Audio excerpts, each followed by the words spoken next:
Pokoknya monolognya itu seperti yang Wilan tonton di TV. Tapi tidak ada lawan bicaranya. Persis seperti orang gila, kata saya pada anak itu. Anak itu menatap kosong ke arah dinding kantor. Anak itu bernama Yarni Wilan Zai. Dia biasa dipanggil Yarni atau Wilan. Zai sudah tentu marganya. Seperti teman-teman lainnya, ketika menyalami tanganku, ketika masuk kelas atau pamitan pulang, saya sudah lupa bagaimana lembutnya telapak tangan siswa-siswa di kota dulu. Siswa bertelapak tangan kapalan sangat banyak di sini. Ini dikarenakan sepulang sekolah, anak-anak desa Onomanolo II, Kecamatan Mandrehe Utara, Kabupaten Nias Barat ini turut membantu orang tuanya ke kebun karet. Kebun karet memang komoditas besar Pulau Nias. Di desa ini, keluarganya rata-rata menengah ke bawah. Anak-anak membantu orang tua menyadap karet ke kebun demi membantu ekonomi keluarga, juga membantu pekerjaan rumah. Begitupun Wilan yang rajin membantu orang tuanya. Pagi itu, saya memanggil Wilan saat jam istirahat. Saya menanyakan padanya apakah bisa latihan setiap pulang sekolah hingga sore tanpa mengganggu kegiatannya di rumah. Wilan langsung menjawab tidak mengganggu. Tapi saya minta ia izin dulu pada orang tuanya setelah pulang sekolah, lalu mengkonfirmasi pada saya secepatnya. Karena dengan izin tersebut, saya bisa melatih Wilan 8 hari ke depan sebelum berangkat ke kota Medan mewakili Kabupaten Nias Barat di ajang Festival Lomba Seni Siswa Nasional atau disingkat FLS2N tingkat provinsi. Entah bagaimana asal-usulnya, pemilihan perwakilan daerah untuk perwakilan ke provinsi dilakukan secara ketat. Dan saya tidak tahu alasannya, dan tidak perlu tahu kenapa. Yang saya inginkan adalah anak didik saya harus ikut dalam ajang itu, dan saat itu waktu saya untuk melatih Wilan memang sedikit. Apalagi Wilan sebelumnya tidak tahu apa itu teater monolog. Tapi saya percaya Wilan bisa. Sepulang sekolah, ketika saya masih menyiapkan makan siang di rumah, terdengar suara Wilan memanggil saya dari luar. Yahobu, Yahobu. Mendengar salam khas Nias ini, saya bergegas keluar rumah menemui Wilan. Dengan wajah sumringah, Wilan menyambut saya di luar rumah. Bapak, ayah dan ibu saya mengizinkan, ucapnya. Dengan senang saya menyambut kabar itu. Saya meminta Wilan menunggu di luar karena harus menyelesaikan masakan saya, yaitu bubur sumsum yang diberi sedikit gula merah. Setelah selesai memasak, saya dan Wilan pergi ke sekolah. Setiba di sekolah, saya berikan naskah yang berjudul Fokus Cahaya Ujung Kabut, karya Yusef Muldiana kepada Wilan.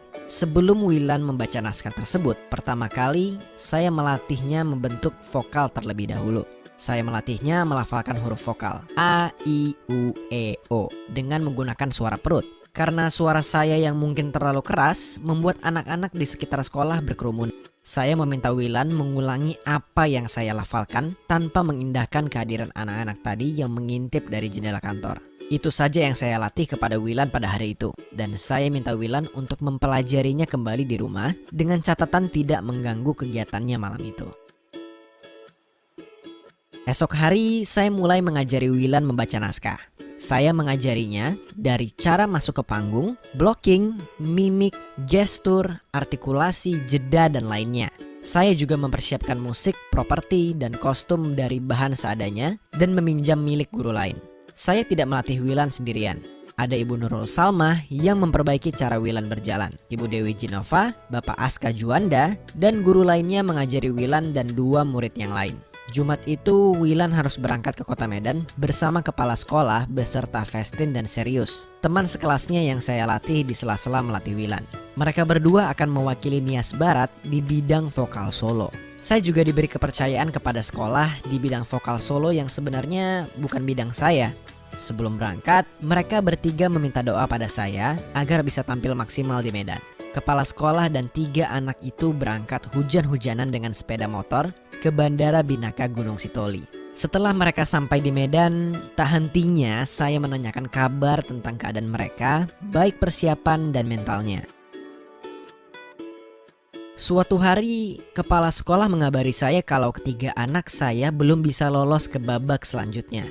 Saya berlapang dada, andai persiapannya lebih lama, minimal 1 bulan saja, pasti anak-anak bisa tampil maksimal. Kenyataannya, saya mempersiapkan ketiga anak ini dalam waktu 9 hari saja.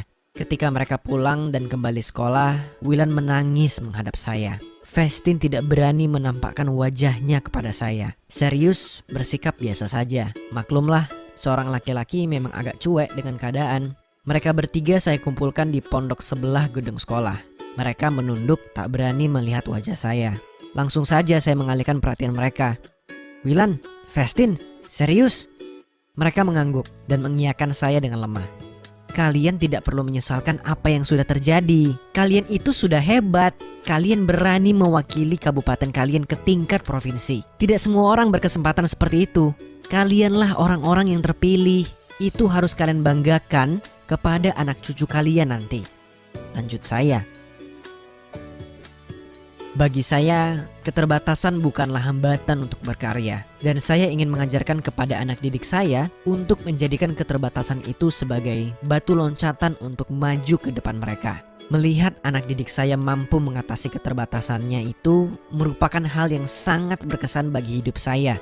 Dan saya katakan kepada mereka, prestasi bukan hanya untuk yang juara. Mereka adalah inspirasi saya dalam menjalani kehidupan yang takkan saya lupakan. Selamat saya ucapkan untuk Yarni Wilanzai yang akhirnya diterima di jurusan Geografi Universitas Negeri Padang dengan segala keterbatasannya. Saya lahir di Solo, Jawa Tengah pada 21 Juni 1961, anak tertua dari 4 bersaudara. Ayah saya seorang tukang kayu dan ibu saya seorang ibu rumah tangga. Keluarga kami berpenghasilan rendah, di mana pada satu titik kami diusir 3 kali dari rumah yang membuat keadaan menjadi lebih sulit bagi kami.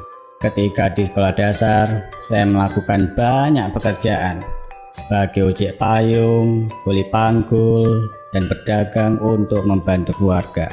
Saat berusia 12 tahun, saya bekerja sebagai tukang gergaji untuk membantu ayah saya.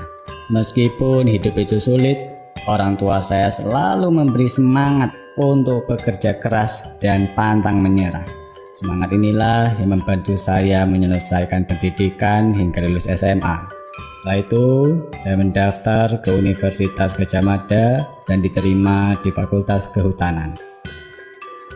Setelah lulus dari perguruan tinggi, saya bertemu lalu menikahi seorang gadis manis bernama Iriana pada tanggal 24 Desember 1986 yang memberi kami 2 orang putra dan seorang putri. Saya memberi nama mereka Gibran, Kahiyang, dan Kaisang. Saya pernah bekerja di sebuah perusahaan milik negara, tetapi tidak berlangsung lama. Lalu saya memutuskan untuk bekerja di perusahaan paman saya yang bergerak di bidang furnitur, di mana saya belajar banyak keterampilan dan mendapatkan pengalaman berharga. Berbekal ilmu yang saya dapatkan selama di perguruan tinggi, yaitu pengetahuan tentang struktur kayu, pemanfaatannya, dan teknologi, saya memberanikan diri membuka perusahaan furnitur saya sendiri bernama Rakabu yang terinspirasi oleh anak pertama saya, Gibran Rakabuming. Pada satu titik, perusahaan kami hampir bangkrut dan kami terpaksa mengevaluasi ulang semuanya. Kami harus segera bangkit menemukan solusi. Atau jika tidak, kami beresiko kehilangan segalanya. Saya menolak untuk menyerah dan percaya pada visi saya untuk menghasilkan furnitur berkualitas buatan Indonesia yang akan dikenal di seluruh dunia. Banyak orang berpikir ini tidak mungkin, tetapi ketika saya menjelaskan apa yang ingin saya capai kepada ibu saya, beliau percaya pada visi saya dan meminjamkan cukup dana untuk memulai usaha saya kembali dan memperbaikinya. Dalam beberapa tahun, perusahaan ini berkembang pesat dan dikenal di seluruh Eropa. Meskipun saya telah mencapai tujuan saya, rasanya masih ada sesuatu yang hilang.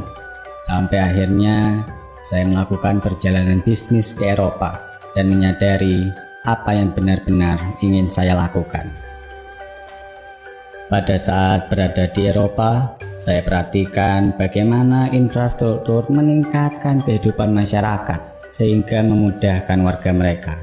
Saya langsung tahu Inilah yang ingin saya lakukan untuk masyarakat Solo, kampung halaman saya. Pada tahun 2004, saya memutuskan untuk bergabung dengan politik karena saya ingin membuat perubahan positif yang besar bagi warga kota Solo. Dan pada tahun 2005, saya terpilih sebagai wali kota. Saya melakukan beberapa perubahan, diantaranya menerapkan jalur pejalan kaki selebar 3 meter, mempromosikan kota, dan yang paling penting, meluncurkan program asuransi kesehatan dan pendidikan yang tersedia untuk semua penduduk. Tujuan kami adalah untuk menghasilkan kota yang lebih bersih, lebih teratur, dan nyaman. Tak lama setelah itu, saya terpilih menjadi Gubernur Jakarta dan bertekad untuk melakukan hal yang sama untuk lebih banyak masyarakat Indonesia. Saya tidak tumbuh dalam keluarga politik dan saya tidak dilahirkan kaya. Namun sepanjang hidup, saya selalu percaya pada kerja keras dan kemampuan untuk membuat perubahan positif. Saya ingin membantu orang lain agar mereka tidak mengalami kejadian-kejadian yang sama yang pernah saya alami. Pada akhirnya, saya menemukan hasrat saya dalam membantu rakyat untuk berkembang, berinovasi, dan melayani warga negara Indonesia. Tidak masalah dari mana Anda memulai, yang penting adalah impian dan tekad Anda untuk melakukan lebih banyak, lebih baik, dan berjuang untuk menjadi yang terbaik. Nama saya Joko Widodo, orang-orang memanggil saya Jokowi, dan saya bersyukur bahwa Tuhan pernah mempercayakan saya untuk menjadi wali kota Solo, Gubernur Jakarta, dan saat ini menjadi Presiden Republik Indonesia. Tugas saya adalah melayani rakyat Indonesia, dan saya akan melakukan semua tugas ini dengan baik sampai akhir masa jabatan saya. Dalam 8 minggu, partnerku dan diriku berhasil menciptakan aplikasi telepon genggam yang sudah mendaftarkan lebih dari 1 juta pengguna dalam 2 bulan.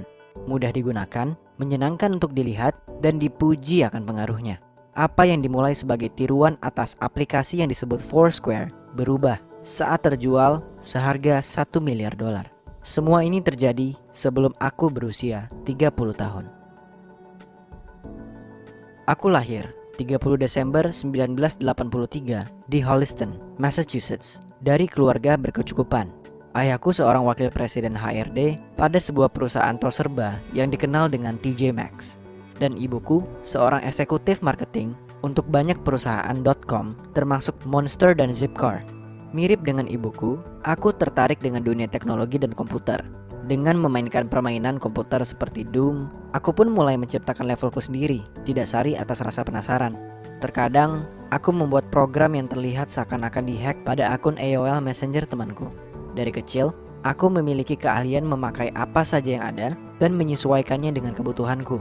Tapi, aku tidak pernah menyangka keahlian dan kreativitasku akan membawaku seperti sekarang ini. Pekerjaan pertamaku saat sekolah menengah atas adalah bekerja di toko kaset yang menjual kaset-kaset kuno. Aku menyukai musik dan saat itu aku ingin menjadi seorang DJ. Jadi bekerja di sana sangatlah membantuku mendalami musik. Aku akhirnya memiliki pekerjaan menjadi DJ dan mendapatkan bantuan beberapa teman yang menyelinapkanku ke klub karena aku masih di bawah 18 tahun saat itu. Jika ada hal yang ku tahu tentang diriku sendiri, maka itu adalah apabila aku terobsesi akan sesuatu, aku akan mendalaminya dan berusaha mencari tahu segalanya tentang hal tersebut. Itulah diriku dan kegigihanku begitu aku memiliki sesuatu di pikiranku. Perilaku inilah yang membuatku fokus dalam sekolahku hingga aku diterima di Universitas Stanford. Beberapa orang mengatakan sekolah adalah segalanya menuju masa depanmu. Tapi bagiku, sekolah terlalu teoretikal dan membosankan. Aku ingin sesuatu yang benar-benar bisa diaplikasikan dan digunakan pada kehidupan sehari-hariku. Jadi, ku ambil jurusan Science Management dan Teknik.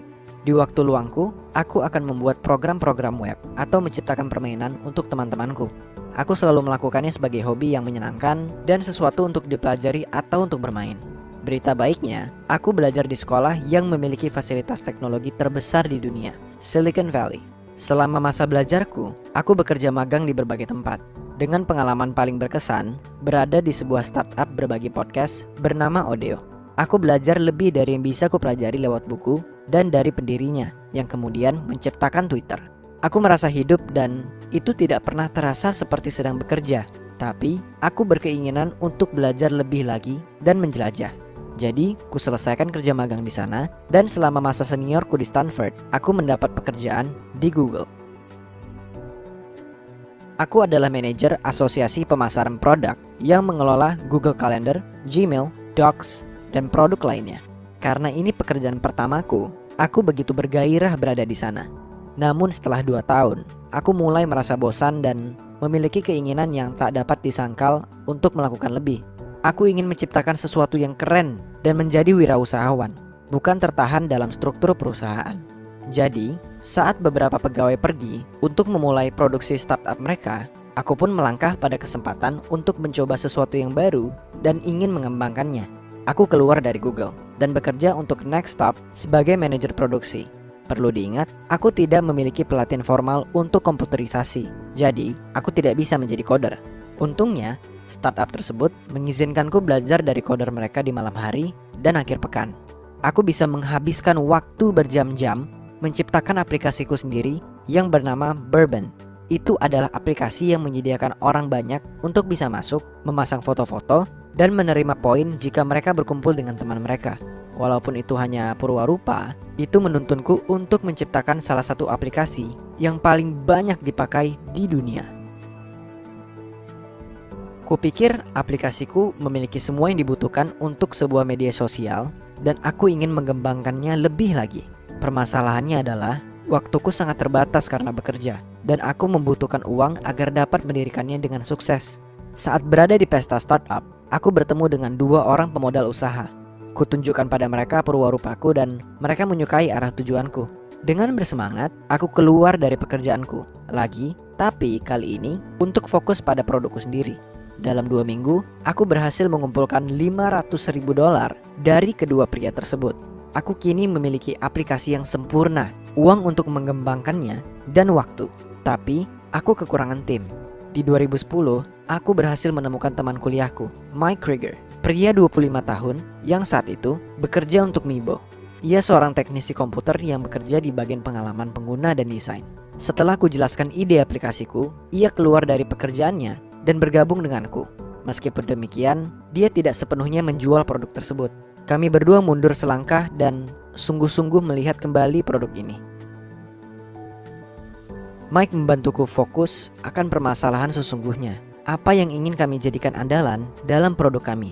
Saat itu, Bourbon mulai mendapatkan perhatian. Tapi itu terlalu mirip dengan aplikasi lain bernama Foursquare, aplikasi check-in sosial yang sudah mapan. Aplikasi milik kami berantakan, kacau, dan terlalu banyak kendala. Aku tidak ingin itu terlihat seperti aplikasi lain. Aku hanya ingin itu terlihat sosial dan keren. Dengan mengeluarkan beberapa fitur dan berdiskusi apa yang paling kami sukai, kami mengambil keputusan beresiko tinggi untuk memulai kembali dari awal dan membuat aplikasi yang benar-benar baru dari dasar. Kami tetap menyimpan kolom komentar dan fungsi like, dan fokus hanya pada satu hal, foto. Tanpa kami duga, keputusan itu memperkuat masa depan kami menjadi salah satu media sosial yang paling sukses diciptakan, Instagram. Nama itu diambil dari 2 kata, instan dan telegram. Nama itu sangat mudah diingat dan mudah diucapkan. Tentu saja, kami menambahkan beberapa fitur pada aplikasi tersebut agar lebih memanjakan mata dan menyenangkan untuk digunakan. Tapi, tetap sederhana, bersih, dan mudah digunakan. Kami mempelajari fotografi berminggu-minggu, mencari tahu apa yang menonjol, yang populer, dan yang paling menarik. Sejauh ini, yang paling disukai orang-orang adalah filter.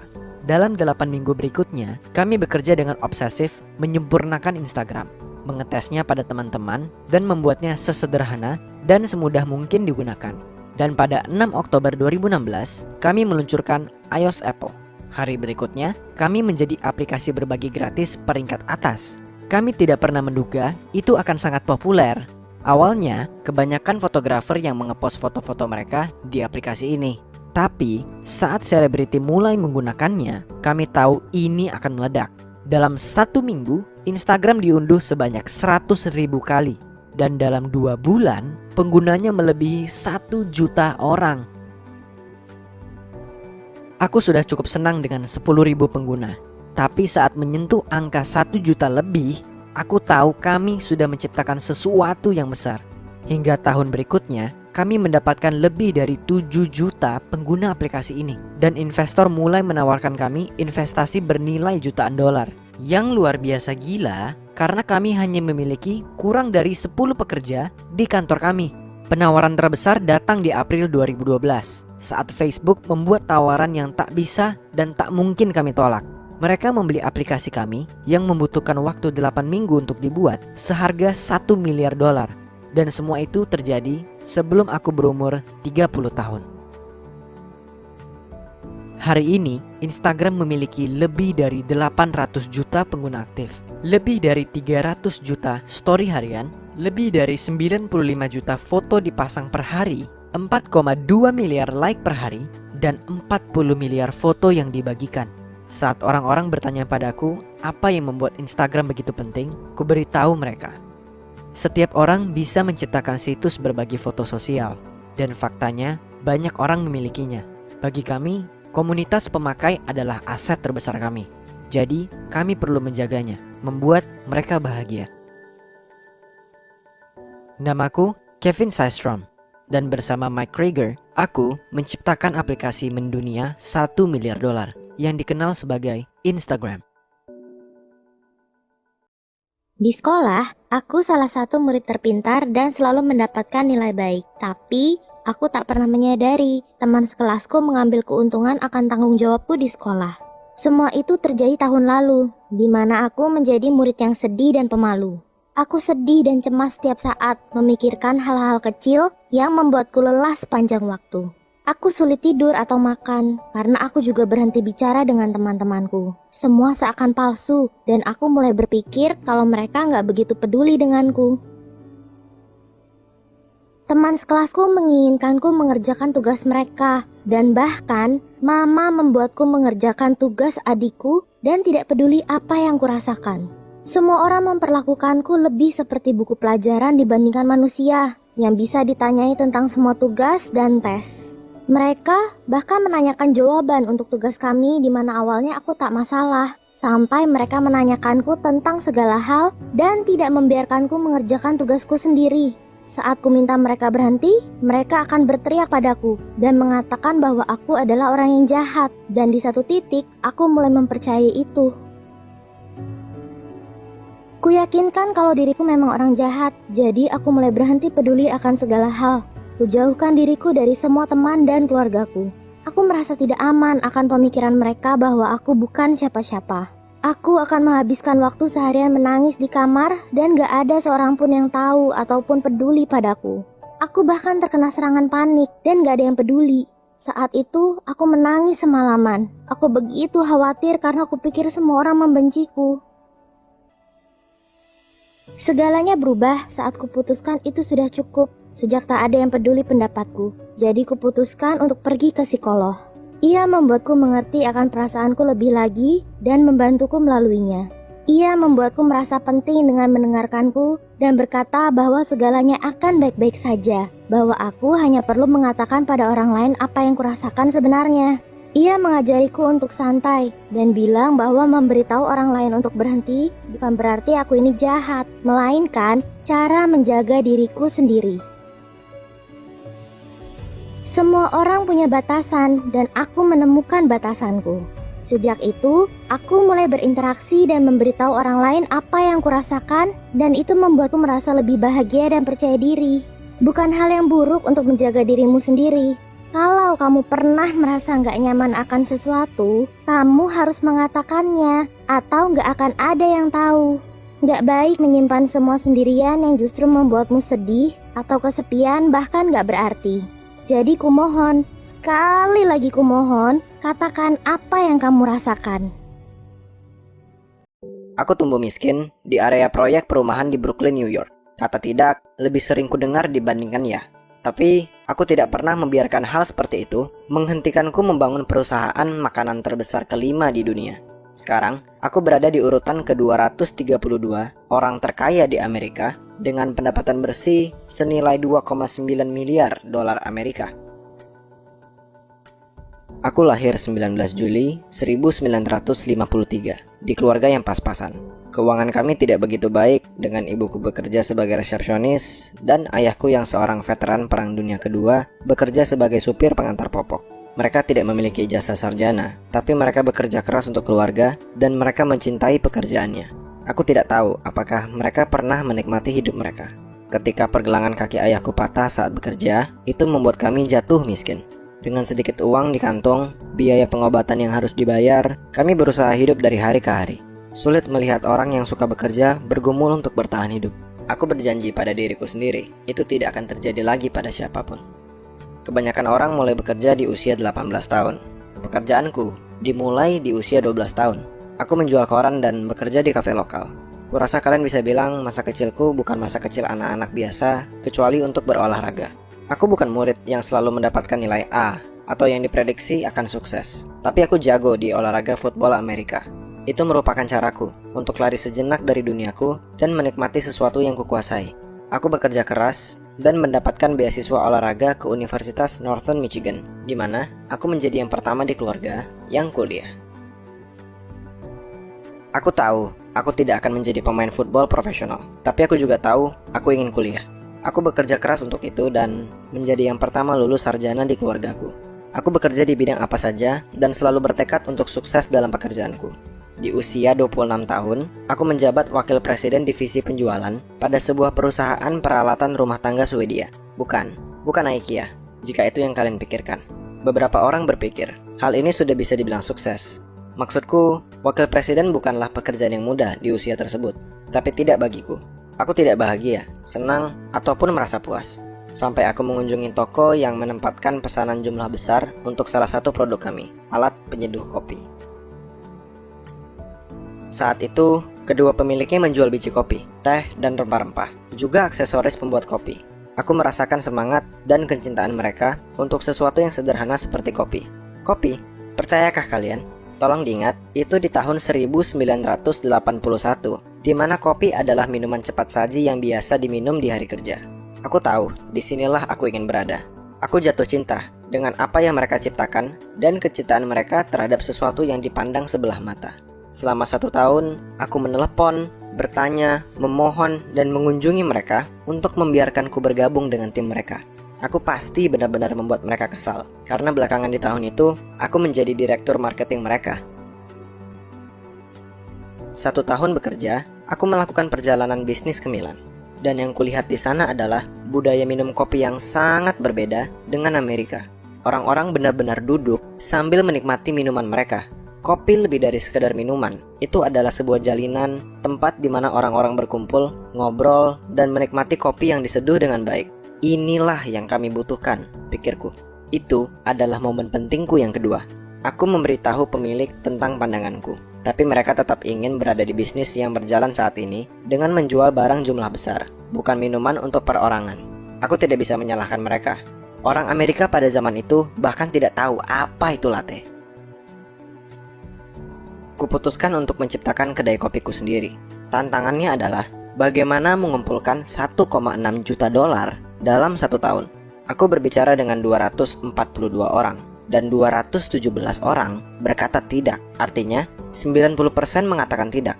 Mereka berkata itu tidak setimpal dengan jumlah uang yang dikeluarkan, bahwa itu tidak akan berhasil dan tidak ada keuntungan berarti dari bisnis seperti itu. Aku tidak akan bohong. Aku sendiri mulai ragu dan mempertanyakan ideku sendiri. Tapi karena tumbuh miskin, yang kucari bukanlah keuntungan atau uang jutaan. Aku ingin mimpiku menjadi kenyataan. Aku tidak mendapatkan 1,6 juta dolar, tapi aku mendapatkan yang kubutuhkan untuk membuka kedai kopi pertamaku, Il Giornelli. Aku membuat banyak kesalahan dalam pembukaan kedai yang pertama, tapi aku cepat belajar dan memperbaiki diri sampai kami berhasil mendapatkan $0,5 juta untuk pemasukan per tahun. Aku tinggal selangkah lagi mencapai tujuanku. Tapi ada sesuatu yang hilang. Ingat tentang toko yang mati-matian harus kumasuki dan bekerja di sana? Tak lama kemudian, pemiliknya memutuskan untuk menjual bisnis mereka. Aku memiliki hubungan yang mendalam dengan toko tersebut dan tidak bisa melepasnya begitu saja. Jadi, di tahun 1987, aku membeli ke-6 toko mereka seharga 3,8 juta dolar dan menggabungkannya dengan kedaiku saat ini dan menjadi CEO dari Starbucks Coffee. Kalian tidak salah dengar. Starbucks adalah kedai kopi pertama yang kudatangi. Bekerja di sana dan akhirnya membelinya. Walaupun itu bukan Starbucks yang kalian kenal sekarang ini. Bertahun-tahun, aku berhasil mengubahnya menjadi kedai kopi yang kuinginkan. Yang orang-orang katakan bodoh, sebuah ide buruk, tidak mungkin bisa. Sekarang ini, tempat itu lebih dari sekedar menjual minuman kopi spesial, tapi juga merupakan tempat belajar, bertemu teman, dan nyaman didatangi. Saat ini, ada lebih dari 26.736 kedai Starbucks di lebih dari 75 negara, mempekerjakan lebih dari 300.000 orang. Tapi, bukan di situ suksesku berada. Aku merasa sukses pada saat aku bisa memberi kembali kepada para pekerja Starbucks atau partner, aku menyebut mereka, dengan saham, layanan kesehatan gratis, perawatan gigi, rencana pensiun, bantuan adopsi, dan biaya kuliah penuh untuk partner kami. Ayahku meninggal sebelum bisa melihat pencapaianku, tapi kupikir ia pasti akan bangga melihat Starbucks menyediakan pekerja keras, layanan yang tak bisa ia rasakan atau sediakan. Aku bukan pendiri perusahaan Starbucks Coffee yang asli, tapi aku memiliki tujuan membangun jalinan antara orang dan kopi, dan aku membuat Starbucks menjadi yang kalian kenal saat ini. Terlebih lagi, mimpiku mendirikan sebuah perusahaan di mana ayahku dulu tidak bisa bekerja di sana. Perusahaan yang memperlakukan pekerja mereka sebagaimana ayahku dan keluargaku ingin diperlakukan. Ini bukan tentang uangnya, keuntungannya, atau kemungkinan kekayaannya. Ini mengenai orang-orang yang bisa kubantu. Itulah suksesku. Itulah pencapaian terbesarku. Namaku Howard Schultz, dan aku adalah kain usang di antara si kaya yang membangun Starbucks Coffee Company menjadi salah satu brand yang diakui di dunia. Aku lahir 12 Januari 1964 di Albuquerque, New Mexico, dari ibu muda berumur 17 tahun saat itu dan masih duduk di bangku sekolah. Ayah dan ibuku menikah, tapi pernikahan itu tidak bertahan lama. Dan saat berumur 4 tahun, aku pindah ke Houston, Texas, di mana ibuku menikah lagi, dan aku memakai nama keluarga ayah tiriku. Dalam waktu singkat, kehidupan dan identitasku menuntunku ke arah yang baru, dan kami kemudian berpindah lagi ke Miami, Florida, berharap akan kesempatan yang lebih baik dan kehidupan yang lebih mudah. Aku tidak selalu menjadi orang terkaya dalam sejarah modern. Aku melewatkan masa mudaku saat sekolah menengah, dan bekerja di gerai McDonald's sebagai tukang masak untuk menghasilkan pendapatan tambahan. Aku gak pernah membiarkan hal seperti itu mempengaruhiku, karena aku tahu aku ingin berbuat lebih dalam hidup. Aku berusaha keras di sekolah, bahkan mengikuti kursus tambahan pada program pelatihan sains siswa di Universitas Florida. Bekerja paruh waktu dan menggunakan waktu seadanya untuk belajar, aku terpilih sebagai pembaca pidato kelulusan sekolah menengah. Dalam pidatoku, kusampaikan visiku dalam menjaga bumi dari penggunaan sumber daya yang berlebihan. Saat 18 tahun dikala internet pun belum diluncurkan, orang menganggap hal itu tidak lebih dari mimpi anak remaja belaka. Awalnya, aku tidak tahu jurusan apa yang ingin kuambil saat kuliah. Tapi aku ingat membuat sistem alarm saat masih muda untuk menangkap saudaraku saat mereka mencoba masuk ke kamarku. Jadi, kupilih dan lulus dari Universitas Princeton dengan gelar teknik elektrik dan komputer sains dan mulai bekerja di beberapa perusahaan, mulai dari perusahaan startup telekomunikasi keuangan sampai bank, di mana aku menambah ilmu berharga tentang cara kerja Wall Street. Aku menghasilkan banyak uang, lebih dari yang kubayangkan dalam hidupku. Tumbuh dalam kemiskinan, aku selalu memiliki sedikit uang, tapi bagiku, uang hanyalah alat dan bukan tujuan akhirku. Aku ingin menciptakan sesuatu yang belum pernah dibuat sebelumnya, sesuatu milikku sendiri. Di tahun 1994 dalam usia 30, aku menjabat wakil presiden senior salah satu perusahaan manajemen investasi terbesar. Tapi aku masih belum merasa bahagia. Itu adalah saat di mana aku harus memilih, apakah aku harus melanjutkan di jalur ini atau mengambil resiko besar dan mengikuti mimpiku untuk menciptakan sesuatu yang lebih besar.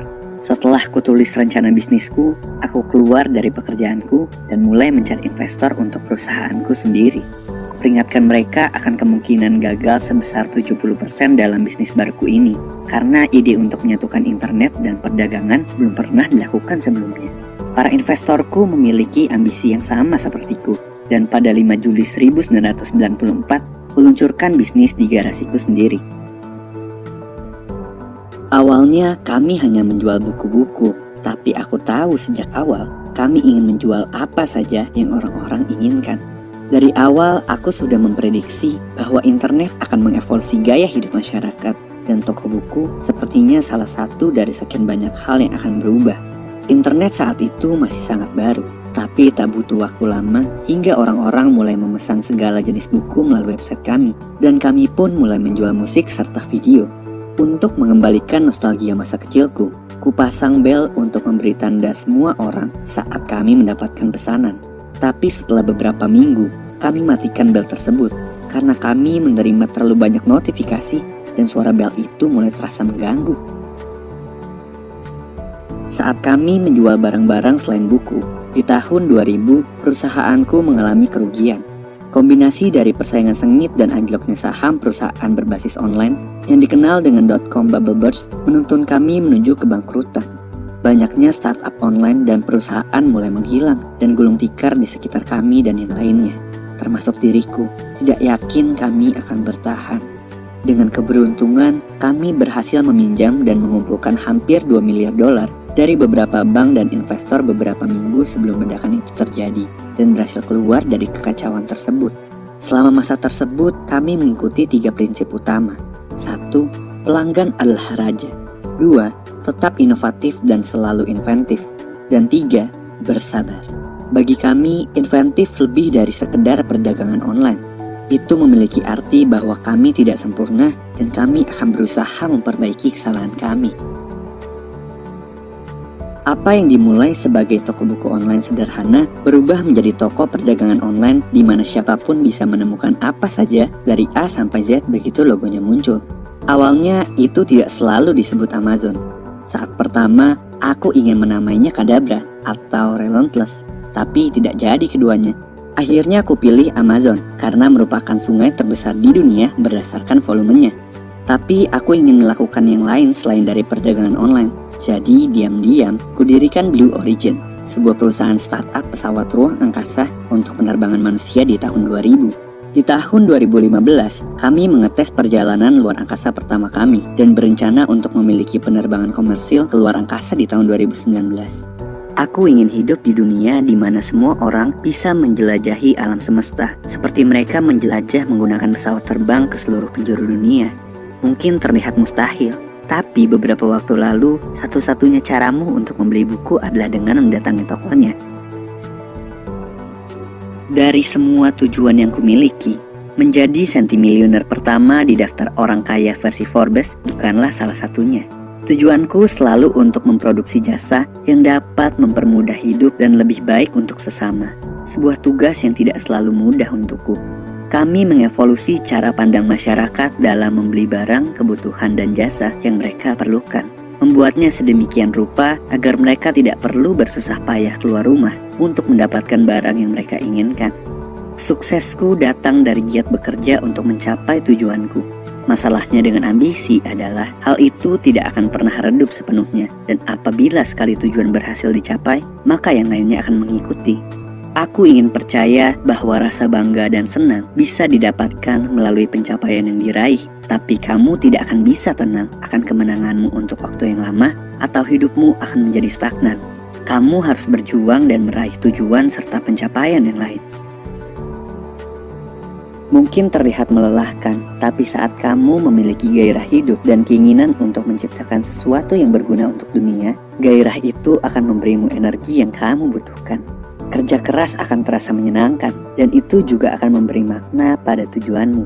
Jalannya tidak akan selalu mulus, dan kadang orang-orang tidak akan selalu setuju dengan pendekatan yang kamu ambil atau hal yang kamu lakukan. Tapi aku selalu percaya bahwa dalam melakukan suatu hal yang baru dan menarik, kamu harus tebal muka dan memiliki kemampuan mentoleransi kritikan. Kamu harus selalu menerima apa yang mungkin orang lain katakan. Tapi kalau logikanya tidak masuk akal, maka kamu harus berteguh hati untuk tetap berpegang pada pendirianmu. Namaku Jeff Bezos dan aku adalah pendiri, pemimpin, dan CEO dari Amazon.com. Aku orang tua tunggal. Tidak bekerja, didiagnosa memiliki depresi, nyaris tidak bisa membayar tunggakan listrik atau memberi makan anakku. Sekarang, aku salah satu wanita paling sukses dan kaya di dunia, di mana status milionerku dicopot lantaran terlalu banyak berdonasi. Aku pernah mendapat gelar wanita paling berpengaruh di Inggris, dan suatu kali menyusun sebuah cerita yang bernilai 25 miliar dolar. Aku lahir 31 Juli 1965 di Yate, Gloucestershire, Inggris. Ayahku seorang mekanik kapal terbang, dan ibuku seorang teknisi sains. Aku selalu dikelilingi cerita-cerita dan hidup dengan buku yang membuatku menjadi seorang kutu buku. Sampai saat ini, buku kesukaanku masih autobiografi Jessica Mitford. Ketika anak-anak yang lain berolahraga, pergi berbelanja, atau menonton film di bioskop, aku berdiam di rumah, membaca dengan hening semua yang ditawarkan Mitford. Ia adalah pahlawan wanitaku, yang selalu mengikuti kata hatinya sampai akhir. Ingatan awal yang kuingat adalah kecintaanku dalam menulis. Kutulis buku pertamaku berjudul Rabbit saat berusia 6 tahun. Favoritku adalah cerita fantasi untuk saudaraku, di mana kami berdua secara khusus tertarik pada dunia fantasi, di mana dunia itu tersembunyi di dunia biasa yang kujalani. Sekolah dasar tidak begitu menyenangkan bagiku, dan peraturannya ketat. Sebagai jalan melarikan diri, menulis menjadi pengalihku. Tapi, sebanyak ku coba melarikan diri, tragedi terjadi saat ibuku digerogoti penyakit sklerosis ganda, suatu penyakit saraf mematikan yang menyerang kontrol motorik dan kognitif. Saat itu, dan sampai sekarang, belum ada obatnya. Aku merasa putus asa. Tapi aku percaya, jika aku bisa meraih mimpiku sebagai penulis, maka mimpiku yang lain juga pasti tercapai, yaitu melihat ibuku sehat dan bahagia. Dan aku mulai menulis, mempercayai, berharap itu akan membantunya melawan penyakitnya. Sekolah impianku adalah Universitas Oxford, tapi saat aku ditolak, aku masuk Universitas Exeter. Aku pun lulus dan melanjutkan menulis cerita sambil mengambil beberapa pekerjaan yang menurutku hanya bersifat sementara, karena aku mengejar mimpiku menjadi penulis. Walaupun aku ingin menjadi penulis, aku merasa seperti gembel di titik ini. Yang kulakukan hanya menulis 2 novel dewasa, yang membuatku tidak pernah melihat sinar matahari. Keluarga dan teman-temanku mulai khawatir tentang karirku, mencoba meyakinkanku bahwa aku harus melepas mimpi menulis dan fokus mendapatkan pekerjaan nyata karena tidak ada penghasilan dalam menulis. Aku terkoyak, tapi tiba-tiba, seperti disambar petir, di tahun 1990 di perjalanan dalam kereta mengerikan dari Manchester ke London, sebuah cerita aneh tentang seorang anak lelaki yang memasuki sekolah penyihir datang dalam bentuk lengkap. Namun, sebelum ku bisa menyelesaikan bagian keempat bukuku, ibuku tiba di bagian akhir kehidupannya. Ia meninggal. Satu-satunya hal yang kusesali adalah aku tidak pernah bercerita pada ibuku tentang buku yang sedang kukerjakan, karena aku malu memikirkan apa yang akan ia katakan. Kematiannya menghancurkanku, dan dengan cepat ku tinggalkan negara berusaha lari dari kesedihanku. Aku pindah ke Portugal, di mana aku mengajar bahasa Inggris. Dan suatu saat, kupikir, inilah yang harus kujalani. Aku bertekun, dan semua hal mulai menjadi baik. Kutemukan pujaan hati. Dalam beberapa tahun, aku menikah.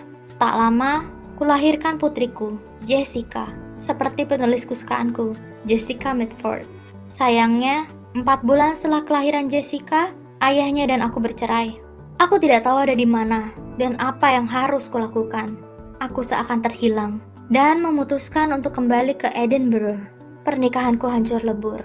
Aku seorang ibu tunggal, dan sekarang aku tidak punya tempat tinggal dengan uang yang menipis. Di mata banyak orang dan diriku sendiri, aku adalah orang yang gagal. Akulah orang di mana mereka akan menunjukku dan berkata, kamu harus bekerja keras atau akan berakhir seperti wanita itu. Tidak butuh waktu lama hingga aku mulai ditarik ke keadaan mati rasa, dingin, dan tidak bahagia. Aku tenggelam dalam tekanan. Melihat putriku, kurasakan ketakutan. Takut ia akan mati karena aku adalah ibu yang gagal. Sekejap, aku mulai menyerah akan harapan dan damai. Digerogoti oleh rasa takut dan penilaian orang lain, aku merasa seakan ada sosok kegelapan yang menelan kehidupanku. Tak lama, aku merasa tidak ada alasan untuk hidup. Aku takut untuk hidup dan berusaha mengakhiri hidupku sendiri. Aku tidak peduli lagi dengan kehidupanku. Tapi untungnya, aku memiliki Jessica dan menatap matanya. Ku tahu tidak mungkin meninggalkannya sebagai yatim piatu. Setelah didiagnosa mengalami tekanan, aku melangkah ke klinik kecil. Air mataku tumpah saat ku tuliskan namaku. Tapi aku mulai pulih. Aku menghadiri sesi rutin, dan setelah satu periode konseling, ku sadari bahwa aku tidak hanya memiliki seorang anak, tapi juga buku untuk ditulis. Walau tidak memiliki tempat tinggal, aku mulai menulis dengan mesin tik dan berhasil menyelesaikan manuskrip untuk keseluruhan cerita. Kukirim buku tersebut ke 12 rumah percetakan dan ditolak oleh semuanya. Semuanya. Merasakan kegagalan sekali lagi, kudapati karirku sebagai penulis sangat jauh dari mungkin, dan kuputuskan menerima pekerjaan untuk posisi pengajar. Hampir tidak bisa memberi makan anakku dan diriku sendiri, kepalaku seakan hampir tenggelam. Tiba-tiba, seakan tersihir, sebuah rumah percetakan Bloomsbury menghubungiku tentang buku yang kukirim setahun lalu. Aku begitu bersemangat, imajinasiku berlari liar saat ku ketahui akhirnya aku akan menjadi seorang penulis. Editornya meyakinkanku untuk tetap mengambil pekerjaan harian, karena saat itu penghasilan menulis buku anak-anak sangat sedikit. Itu tidak masalah bagiku. Untuk pertama kalinya sejak aku belia, aku merasa sedang memasuki dunia baru. Tak lama setelah itu, aku mendapatkan 8.000 pound sterling dari Dewan Kesenian Scottish yang menjadi salah satu penyemangat dalam hidupku untuk melanjutkan menulis. Sekali itu, semua berada pada tempatnya. Juni 1997, buku yang kukerjakan selama 7 tahun diluncurkan dengan tambahan 1.000 kopi. Kebanyakan ada di perpustakaan anak-anak, tapi aku sangat bahagia. Secara mengejutkan, buku tentang seorang anak penyihir, bukuku memenangkan penghargaan The Nestle Smartest Book Prize, dan dalam waktu 3 bulan, buku itu memenangkan British Book Award for Children's Book of the Year. Hak cipta novel tersebut segera diklaim oleh Scholastic Inc., rumah percetakan terbesar di dunia. Aku hampir pingsan saat mendengar beritanya, dan aku hanya berharap ibuku ada di sini bersamaku saat itu. Kulihat ini sebagai pertanda baik, dan mulai menulis secara tetap, berkeinginan untuk menyelesaikan seri bukuku. Setelah diterima dengan baik dan memiliki kelompok fans, dalam 3 tahun kuluncurkan 3 novel lanjutan dari anak lelaki yang hidup itu, Harry Potter and the Philosopher's Stone. 3 buku lagi, dan jumlah penghargaan serta rekor terpecahkan. Buku ke-7 dan terakhir, Harry Potter and the Deathly Hallows, diluncurkan pada 21 Juli 2007. Walaupun cerita mengenai anak lelaki muda yang memasuki sekolah penyihir sampai pada akhirnya, itu menghasilkan pengikut di seluruh dunia dan diterjemahkan dalam 65 bahasa dengan perkiraan keuntungan sekitar 15 miliar dolar. 8 film berdasarkan cerita berseri Harry Potter sejak diluncurkan menjadikanku penulis miliuner pertama dunia. Tapi aku tak pernah melupakan perjalanan berat yang kulalui hingga menuntunku ke sini. Sejak saat itu, kudonasikan penghasilanku ke pusat pengobatan regeneratif baru di Universitas Edinburgh untuk menghormati ibuku, dan beberapa untuk menyediakan kesejahteraan, memberi kembali kepada mereka yang membutuhkan seperti diriku dulu.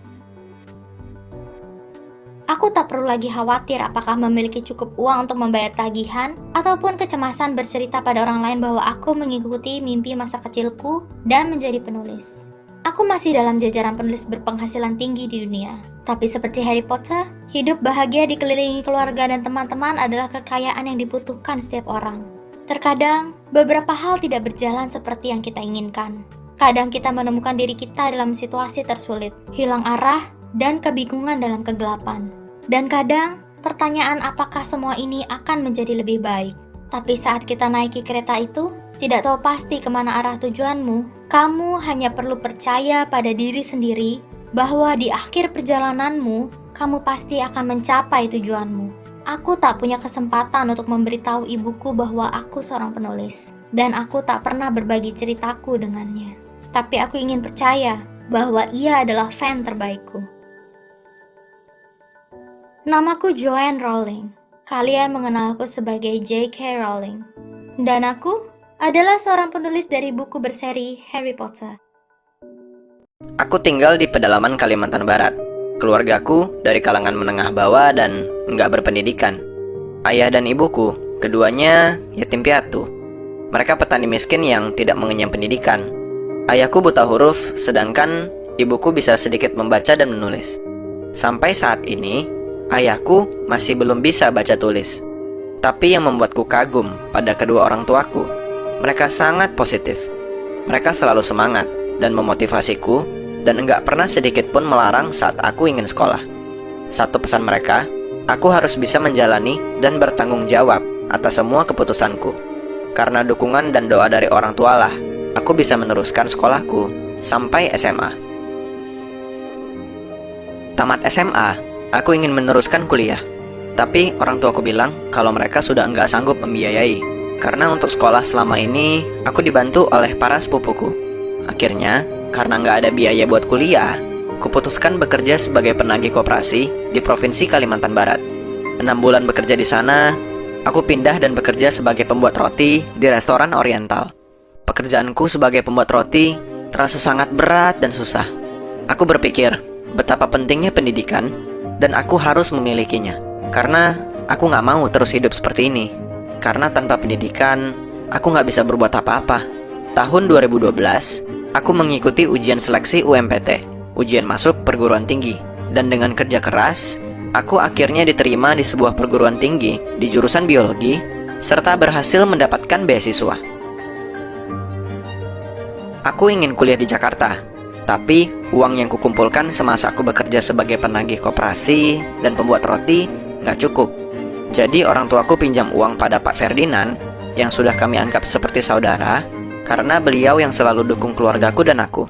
Dengan membawa uang sebesar 8 juta rupiah dari hasil tabunganku dan pinjaman dari Pak Ferdinand, aku berangkat ke Jakarta dari Pontianak dengan kapal laut dan menempuh waktu 7 hari 6 malam.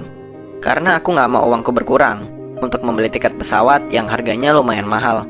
Aku ke Jakarta dengan bekal sisa uang yang kugenggam. Beberapa helai baju dan celana, kartu keluarga dan kartu pelajar, karena aku masih belum cukup umur saat itu, juga surat-surat dokumen yang kudapatkan dari penerimaan perguruan tinggi. Jam 3 subuh, aku sampai di Jakarta. Aku bingung karena belum pernah ke Jakarta sebelumnya. Aku nggak punya dan nggak kenal siapa-siapa. Jadi, aku jalan mengikuti semua tanda jalan untuk mencari alamat universitasnya. Sampai di terminal, ada ibu pedagang keliling yang kasih tahu kalau aku harus naik busway ke universitas itu. Pertama kali naik busway dan melihat besarnya kota Jakarta, aku terkagum-kagum. Dalam hatiku berkata, akhirnya sampai juga aku di Jakarta. Sesampai di universitas, beasiswaku dinyatakan hangus karena aku sudah terlambat 3 hari. Aku nggak bisa berbuat apa-apa dan aku sudah nggak punya uang untuk kembali ke Pontianak. Aku terlunta-lunta. Aku tidur di musola kecil dekat stasiun pom bensin di depan universitas selama 3 hari. Dalam keadaanku yang gak punya uang, kurang makan, dan kebingungan, aku beranikan coba-coba buka Facebook dan ketemu teman dari Pontianak. Dia yang akhirnya membantuku. Akhirnya, aku bisa masuk ke salah satu universitas Islam dan diterima dengan sangat baik. Meskipun aku berbeda keyakinan. Aku masuk di jurusan keperawatan dan aku bersyukur pihak universitas banyak sekali membantuku. Aku yakin gak ada jalan yang tertutup asal kita mau tekun dan bekerja keras. Banyak proses yang kujalani. Jadi pengamen, gak punya cukup uang untuk makan, sampai tinggal di gedung kampus karena aku gak bisa bayar uang kos dan diusir. Kujalani semua itu dan aku gak pernah putus asa. Meskipun jalan berliku naik turun, aku harus berjuang, harus maju, harus mempunyai pendidikan, dan yang terpenting, aku harus bertahan. Semua proses yang kualami itu membuatku menjadi pribadi yang lebih kuat, lebih matang, dan punya cara pikir yang berbeda. Suatu hari, aku mengikuti seminar internasional tentang keperawatan di Jerman. Dan sejak saat itu, aku bertekad bahwa suatu saat aku akan menjadi seorang perawat di Eropa, dan aku terus-menerus menanamkannya di pikiranku. Saat itu, semua orang menertawaiku dan mengatakan hal itu gak akan mungkin. Aku tetap pada pendirianku dan bertekad untuk membuktikannya. Setelah wisuda dan mendapatkan banyak pengalaman, Aku putuskan untuk belajar bahasa Jerman. Sulitnya bahasa Jerman membuatku putus asa, stres, dan bahkan hampir menyerah. Bisa dibilang, aku adalah murid yang paling bodoh di kelas bahasa Jerman. Tapi aku kembali ingat akan tujuanku. Aku berjuang untuk keluargaku, dan aku harus berhasil menggapai impianku. Setelah belajar dan bisa berbahasa Jerman, persoalan baru timbul. Aku nggak bisa ke Jerman karena ijazah strata 1ku nggak diakui. Jadi, aku nggak bisa lanjut jenjang master di Jerman. Aku sudah nggak punya uang dan nggak punya sponsor untuk pergi ke Jerman karena sponsor yang kudapatkan sebelumnya dibatalkan. Namun, aku akhirnya bisa ke Jerman setelah aku ikut program au pair, dan program ini sangat membantuku. Aku banyak belajar tentang orang-orang Jerman, watak, budaya, dan yang paling penting, aku bisa praktek bahasa Jerman langsung dengan keluarga Jerman. Meski aku sudah di Jerman dan impian serta cita-citaku sudah setengah perjalanan, aku masih ingin melanjutkan studi keperawatanku hingga ke S2. Aku percaya orang yang mau berusaha, yakin pada impiannya, dan tidak putus asa, pasti akan mendapatkan apa yang mereka inginkan. Aku berhasil membuktikan bahwa impianku sebelumnya untuk menjadi perawat di benua biru Eropa bisa menjadi kenyataan. Aku sekarang punya kesempatan untuk menyetarakan pendidikanku di Jerman dan telah diterima di salah satu perguruan tinggi di München untuk menempuh pendidikan Master Medicine Management dan Mental Health. Inilah aku, seorang anak Dayak pertama dari pedalaman Borneo, menyeberangi samudra menggapai cita-cita menjadi perawat di Jerman. Aku masih belajar dan bekerja di Jerman. Jerih payah dan kerja keras yang kulalui tergantikan dengan melihat kebahagiaan di kedua pelupuk mata orang tuaku. Aku bangga bisa membahagiakan orang tua dan kedua adikku. Untuk mereka, aku melakukan segalanya dalam hidupku. Karena doa mereka lah, aku mampu melawan badai dan tetap berdiri sampai hari ini. Orang tuaku, dua orang petani sederhana dari ujung pelosok Borneo yang tidak pernah meragukan mimpiku. Dan karena cinta mereka lah, aku menjadi pribadi yang tangguh dan kuat hingga hari ini.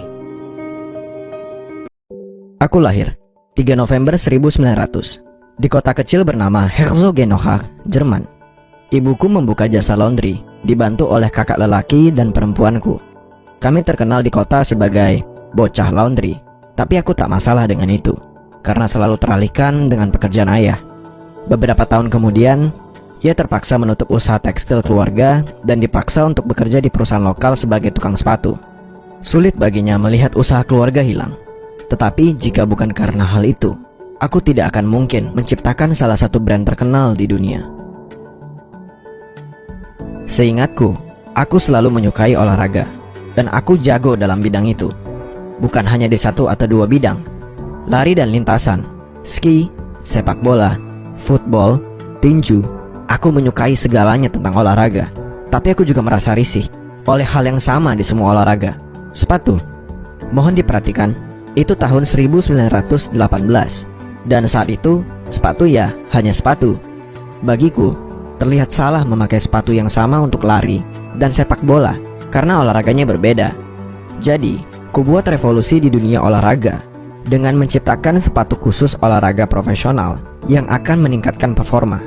Sayangnya, visiku terhenti karena Perang Dunia Pertama dan aku harus ikut berperang. Usiaku belum 18 tahun saat ikut perang. Itu mengubah kehidupanku ke depan dan aku berjanji pada diriku untuk tidak pernah menyia-nyiakan waktu untuk hal yang tidak kupercayai. Jadi, saat aku kembali, aku mengubah ruang cuci ibuku menjadi ruang kerja sepatu dan bersama teman, kami membuat mesin sendiri dari sepeda. Karena saat itu, ekonomi Jerman dilanda penurunan. Itu termasuk salah satu masa tersulit dalam hidupku. Tanpa tahu yang kulakukan benar, entah sukses atau apakah ideku bisa berhasil atau bermakna sesuatu. Tapi, itu adalah hal yang kupercayai dan aku bertekad melakukannya. Salah satu sepatu pertama kami digunakan untuk lari.